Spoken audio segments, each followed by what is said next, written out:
Kita berdoa, kita akan dengarkan firman Tuhan. Kami bersyukur kepadamu ya Tuhan untuk kasih setia Tuhan bagi kami. Terima kasih bahwa kami boleh berkumpul di tempat ini untuk memuji dan menyembah-Mu, untuk mendengarkan firman-Mu. Terima kasih kami ada bersama-sama keluarga di tempat ini yang sedang mengalami kedukaan Tuhan.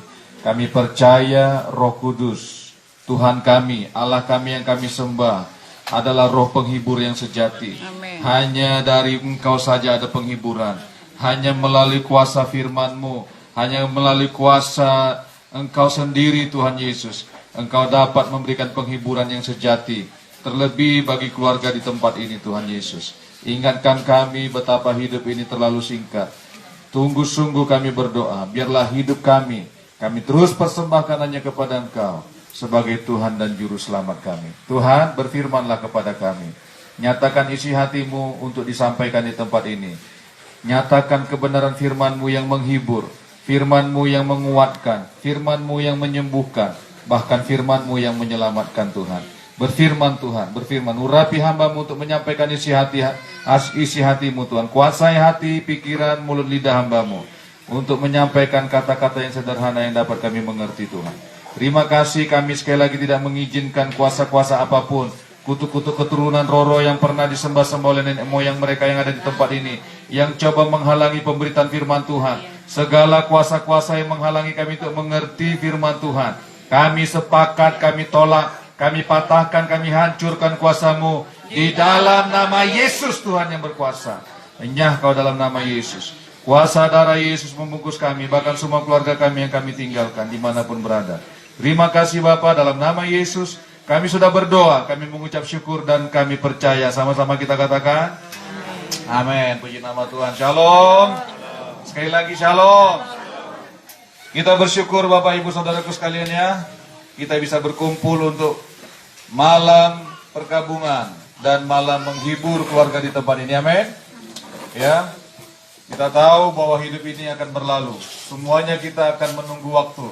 Ya, tidak ada yang tidak berlalu di muka bumi ini. Semuanya Bapak Ibu Saudaraku sekalian percayalah. Percayalah bahwa semuanya akan berlalu, cepat atau lambat. Karena itu sudah ketetapan Tuhan Bapak Ibu Saudaraku sekalian. Amin. Ya, salam dari Bapak Gembala kita, Bapak Ibu Saudaraku sekalian. Ya, Pak Darius. Salam dari Bapak Gembala. Tim misi semuanya lagi ke desa, Pak. Lagi ke Sandung Tambun. Mereka saat ini berada di mana, Pak? Jambe? Di Hurung Bunut. Dalam perjalanan ke sini. Salam dari mereka semua untuk Pak Darius dan keluarganya, Pak. Ya. Dan tapi tetap kita berjalan. Amin, saudaraku. Amin. Kita tetap memberitakan firman Tuhan di tempat ini. Karena firman Tuhan sajalah yang menjadi kekuatan kita. Firman Tuhan sajalah yang menjadi pedoman hidup kita. Amin. Amin. Nah, Bapak Ibu Saudaraku sekalian,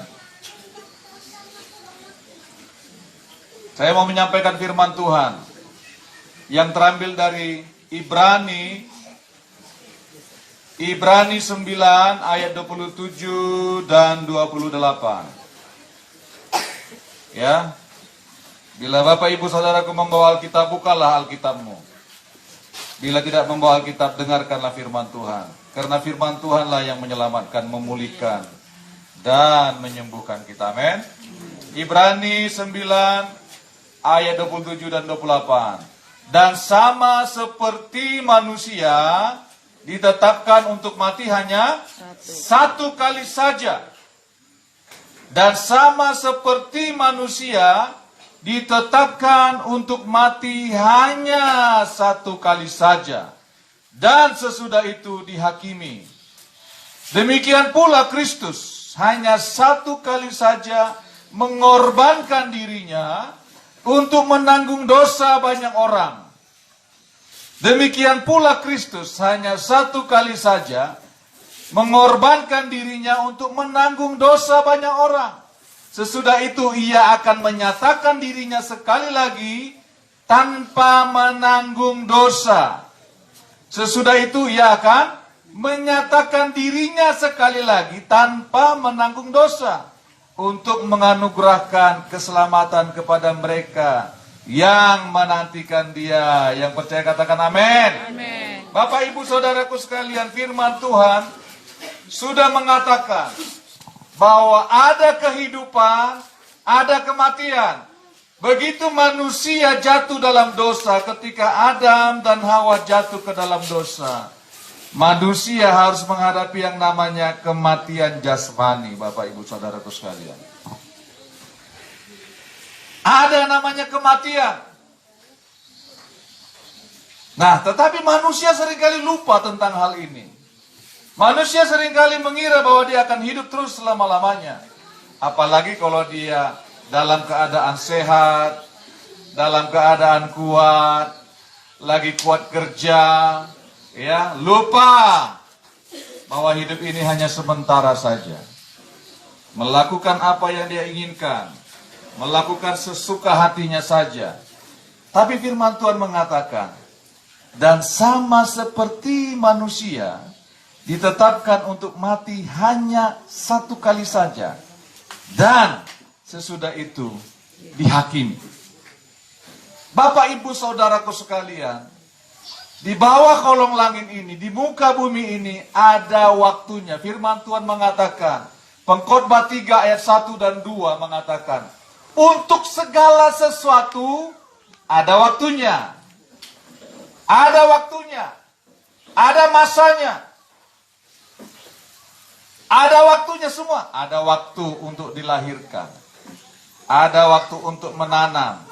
Ada waktu untuk menuai. Ada waktu untuk mati. Semuanya ada waktunya. Ada waktu untuk bekerja. Segala sesuatu ada waktunya. Yang percaya katakan amin. Amin. Semuanya ada waktunya. Itu makanya Bapak Ibu Saudaraku sekalian, kalau berbicara tentang kematian, semua kita sudah punya waktu. Kita nggak bisa bilang, aku masih sehat, aku masih kuat. Tidak, Bapak Ibu Saudaraku sekalian. Bukan bagaimana cara meninggalnya, tapi semuanya sudah punya waktu. Itu makanya firman Tuhan bilang, semua ya, dan semua ya, dan sama seperti manusia ditetapkan untuk mati hanya satu kali saja, dan sesudah itu dihakimi. Kenapa firman Tuhan mengatakan manusia akan dihakimi? Bapak Ibu Saudaraku, dengarkan baik-baik, bahwa hidup kita ini harus kita pertanggungjawabkan kepada Tuhan. Harus kita pertanggungjawabkan kepada Tuhan. Apa yang telah kita lakukan di muka bumi ini, Bapak Ibu Saudaraku sekalian, harus kita pertanggungjawabkan di hadapan Tuhan. Karena Dia yang memberikan kita napas hidup. Dialah yang menciptakan kita. Memang Tuhan memberikan kita kehendak bebas. Kita diberikan Tuhan pilihan kepada semua ciptaannya. Bahkan kepada malaikat pun Tuhan berikan pilihan. Apalagi manusia, makhluk yang sangat disayanginya, pribadi yang sangat dicintainya. Dia menuntut pertanggungjawaban kepada semua yang Dia berikan nafas hidup. Terlebih manusia yang sangat berharga, yang diciptakannya dengan tangannya sendiri, yang dihembuskannya, diberikannya nafas hidup dari nafasnya sendiri. Tuhan akan menghakimi. Tuhan akan menuntut pertanggungjawaban bagi setiap manusia. Jadi manusia bukan begitu saja, Bapak Ibu. Percayalah, kita adalah pribadi yang paling berharga. Kita adalah pribadi yang paling berharga. Kenapa demikian? Firman Tuhan mengatakan demikian. Dan sama seperti manusia ditetapkan untuk mati hanya satu kali saja, dan sesudah itu dihakimi, ayat 28. Demikian pula Kristus hanya satu kali saja mengorbankan dirinya untuk menanggung dosa banyak orang. Yesus adalah Tuhan. Yesus adalah juru selamat, pencipta alam semesta. Kenapa Dia mengorbankan dirinya? Untuk menyelamatkan engkau dan saya, supaya kita tidak binasa.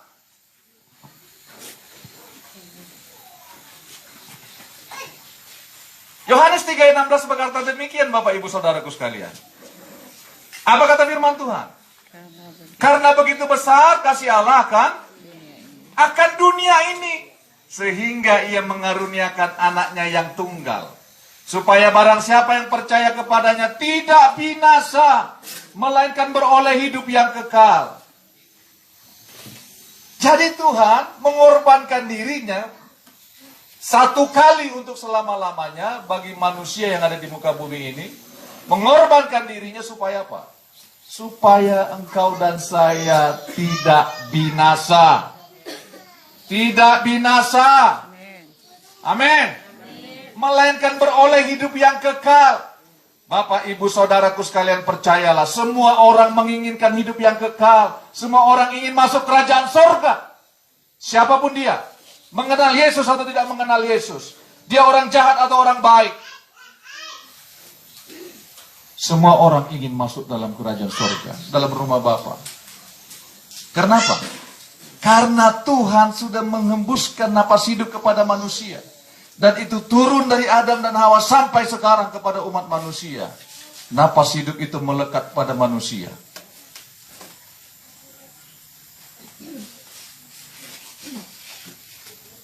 Itu sebabnya Tuhan sangat mengasihi manusia, ciptaannya.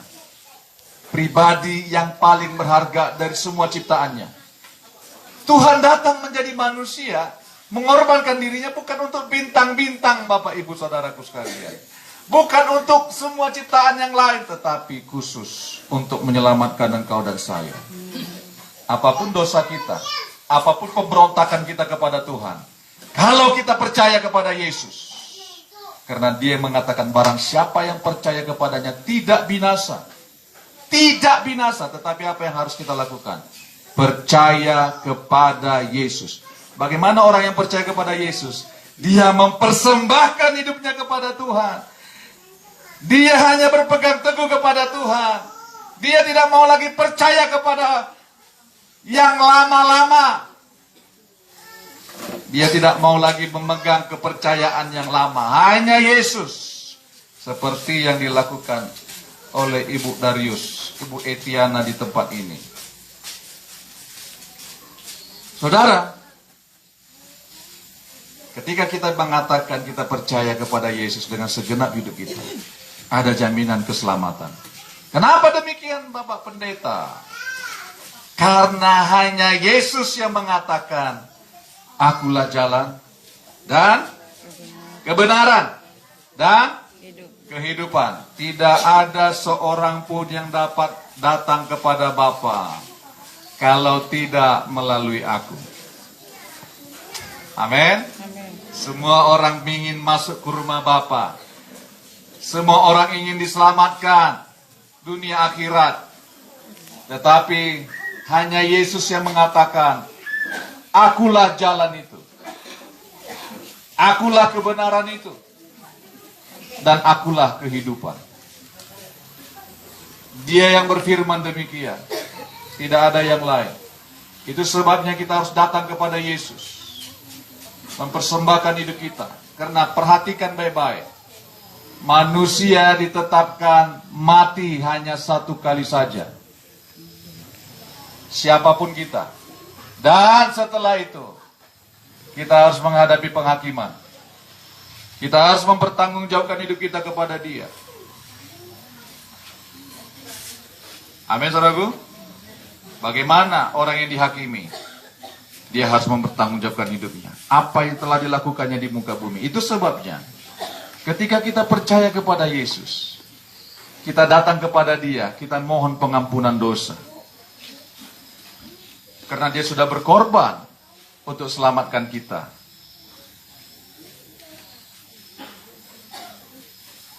Kita harus datang kepada Dia. Mohon pengampunan. Mohon pemulihan. Mohon pengampunan yang daripada Tuhan. Supaya apa? Supaya kita menghadap Tuhan dengan hati yang bersih, dengan hidup yang bersih di hadapan Tuhan. Amin, saudaraku.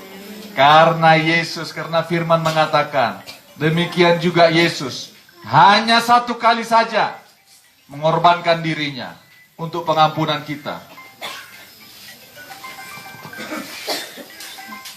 Amin, saudaraku. Demikian pula Kristus hanya satu kali saja mengorbankan dirinya untuk menanggung dosa banyak orang. Sesudah itu ia akan menyatakan dirinya sekali lagi tanpa menanggung dosa, untuk menganugerahkan keselamatan kepada mereka yang menantikan dia. Satu kali lagi Yesus akan datang.